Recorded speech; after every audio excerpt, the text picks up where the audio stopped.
Hello, welcome to the moon hours of the joy of awakening, day 2 of storytelling. Here is a story of a mother's call. Sometimes we ignore our mother, and sometimes we just don't. We just like, oh, she's bugging us.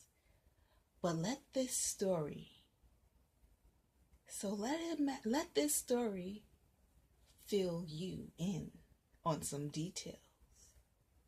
Here is a story. A girl come home. She's coming home. Throw her keys in her bed, talking on the phone with her friends. La la la la la la.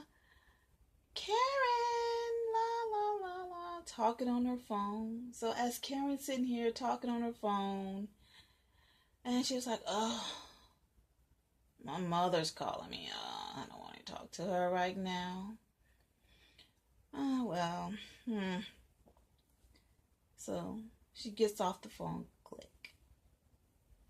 As she gets off the phone, her mother calls her again. Karen. She ignores her mother. Then all of a sudden she gets snatched. Her mother comes upstairs. Karen! There's a letter on her bed. She grabs the letter, looks at it. But what does it say on the letter? But as Karen's looking at the closet, seeing her mother take something from her bed, and something's constantly pulling her, she's trying to get back, and she's screaming, Mom, Mom, Mom, Mom, but it's constantly pulling her. All of a sudden, she's in the middle of the woods. The moon is high. There's a big shadow behind her. There is a horse with eyes of fire blazing. And she is frightened. Eyes as wide as open. She gets up and starts running, and it's chasing after her. It's chasing. Breath heavy. Breathing heavy. She's running as quick as she can, and instead it's catching up on her pace. She's pacing. It is catching up. She is scary all over. She's screaming, Mom, Mom, Mom, Mom, Mom, Mom. Disappears. Her whole house disappears. She's running through the forest. There's nowhere to run. She just constantly running. There's nowhere to run.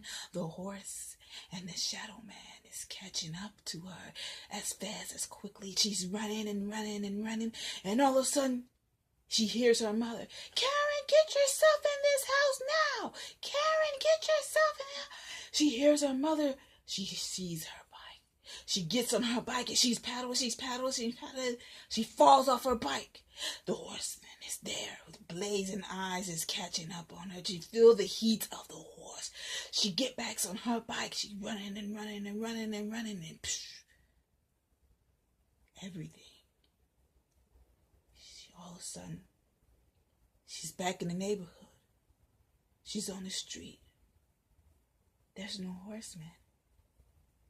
There's no one chasing her. And she hears her mom, Karen, get your butt in here. She's paddling, don't know, heart pounding out of her chest. She don't know what's going on. She's coming. She finally gets to her yard. She throws her bikes down. She running. Her mother earns. Her mother says, what is your problem with you, young lady?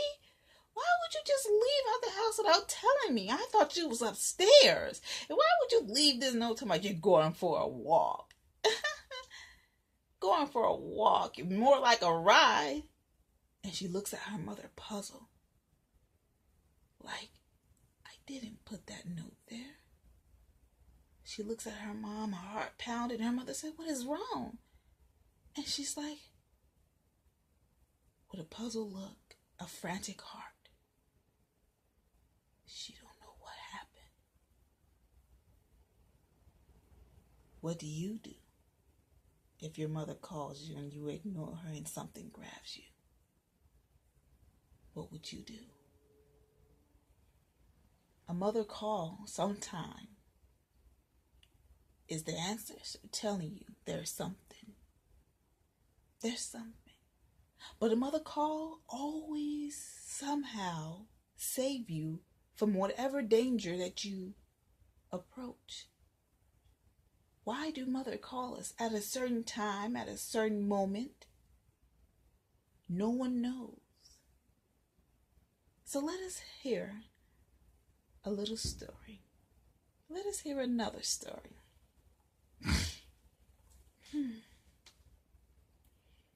Let's see. Two sailors on a rowboat. There's two sailors on a rowboat, just rolling and rolling, having a day on the sea, just sitting there. The sun is about to set, the cool wind of the breeze of the ocean. The one guy asked the other guy, "Hey, what do you think? Do you think fish actually know what we're doing out here? Or do they not know what we're doing?" Good answer. They know exactly what we're doing. We just don't know ourselves. We think that we are on top of the pyramid. We think that we are above all, but we're not. Good answer. I like the taste of fish, but it's hard to get fish sometimes. We out here struggling and dying for fish for people to eat it, but they don't even know how. Well, that is the mystery of things. No one knows how things work. We just go by every day doing it. So, let these stories sink in. Let them be vivid in your mind. Let the stories roam free. Close your eyes and imagine and just let it run through you. So, as each moment, as each day passes, we always pondering and wondering. Asking question is the utmost thing to do. Ask question, ponder, imaginations, everything. It's at the tip of our fingers, but yet we are blocked by things of the matrix, of the world, of this man-made world. We are blocked. What if none of this actually exists? What if it's just a dream? What if it's just a memory? What do we see from all of this? What do we possess of our past tense, our present, future, and past? It's all in one day. Everything is in one day. But do we see it? Or do we see it? Let this sink in. And thank you for watching the Moon Hour of the Joy of Awakening. Stay time.